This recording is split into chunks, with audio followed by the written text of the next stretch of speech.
Di tengah kekacauan dan kebrutalan Perang Dunia II, satu tragedi mengerikan terjadi di Pulau Bangka, Hindia Belanda, kini Indonesia. Inilah kisah pembantaian perawat Australia di Pulau Bangka, satu peristiwa mengerikan yang mulai dilupakan sejarah. 3 hari sebelum jatuhnya Singapura ke tangan Jepang, 65 anggota Korps Perawat Angkatan Darat Australia dievakuasi dari Singapura menuju Batavia dengan kapal Feinerbrook untuk mencegah dipergoki Jepang. Kapal Feinerbrook akan berlayar pada malam hari dan mencari perlindungan pada siang hari. Mereka adalah perawat terakhir dari 140 perawat Australia yang meninggalkan Singapura sebelum invasi Jepang. Kapal Feiner juga membawa banyak tentara Inggris dan Australia yang terluka, serta warga sipil pria, wanita dan anak-anak. Total penumpang sekitar 330 orang. Namun malang tak bisa ditolak. Kapal Feinerbrook dibom oleh 9 pesawat tempur Jepang.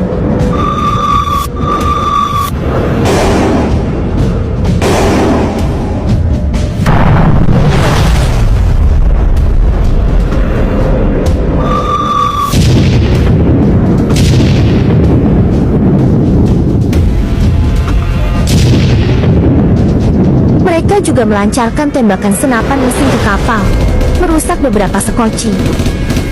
Para penumpang sontak panik. Mereka histeris, hiruk-pikuk. Suasana amat kacau saat mereka mencoba menyelamatkan diri masing-masing. Sebelum kapal Feinerbrook karam di Selat Bangka, para penumpang melompat ke sekoci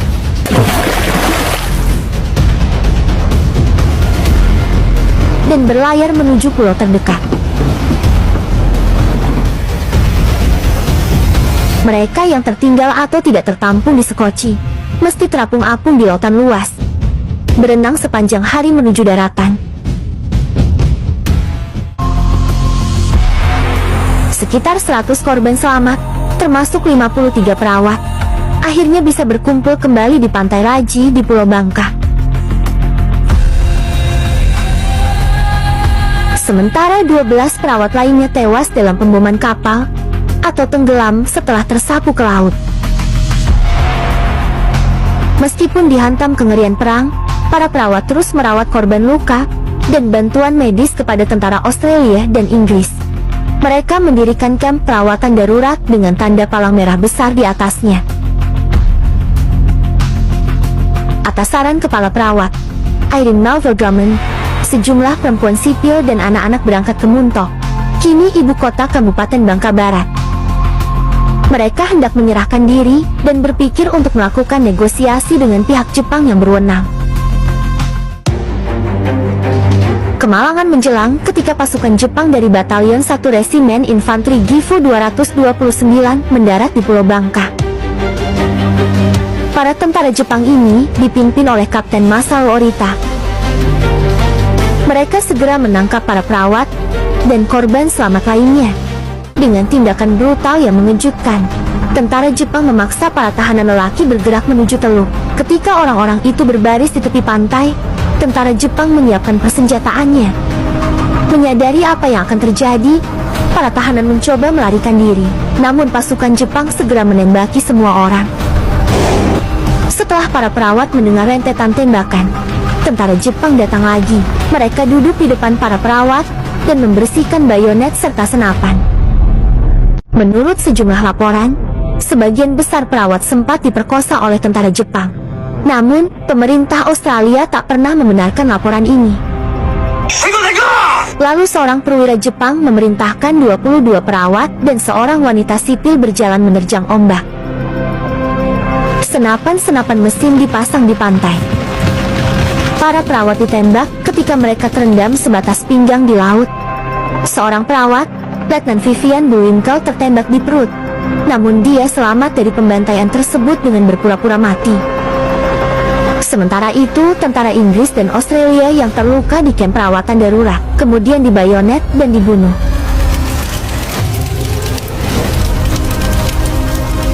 Vivian pingsan dan terbangun di pantai setelah tentara Jepang menghilang. Dia bersembunyi di pepohonan di mana dia bertemu dengan prajurit siswa George Kingsley yang selamat dari serangan Jepang dan terluka parah. Mereka bersembunyi bersama di hutan selama 12 hari. Hingga karena situasi tanpa harapan, mereka menyerah pada 28 Februari tahun 1942 dan dibawa ke kamp penjara. Kingsley tewas karena luka-lukanya tak lama kemudian. Vivian dikumpulkan bersama dengan orang-orang yang selamat dari Fainerbrook dan memberitahu mereka tentang pembantaian di Pantai Raji. Vivian, bersama para tahanan wanita lainnya, menghabiskan sekitar 3,5 tahun berikutnya sebagai tawanan perang Jepang. Dia menanggung derita yang tak terbayangkan sebelum Perang Dunia Kedua berakhir. Mereka harus hidup dengan asupan pangan yang sangat terbatas. Fasilitas kesehatan tidak memadai. Beberapa orang di antara mereka jatuh sakit dan kemudian meninggal. Meskipun Vivian menolak direkrut oleh militer Jepang untuk menjadi gundik perwira Jepang, beberapa tahanan perempuan menerima tawaran itu demi kehidupan yang lebih baik sebagai tahanan Jepang. Pada 24 Agustus tahun 1945, Kepala Sipir Kem mengumpulkan semua tahanan dan menyatakan perang sudah berakhir, Jepang kalah. Dia mengungkapkan penyesalannya dan berjanji akan melakukan yang terbaik untuk tawanan. Para tahanan merayakan kebebasan mereka dengan menari, melompat, dan bersorak. Ketika dibebaskan pada September tahun 1945, mereka langsung diterbangkan ke Singapura. Hanya 24 perawat yang berhasil diselamatkan hidup-hidup.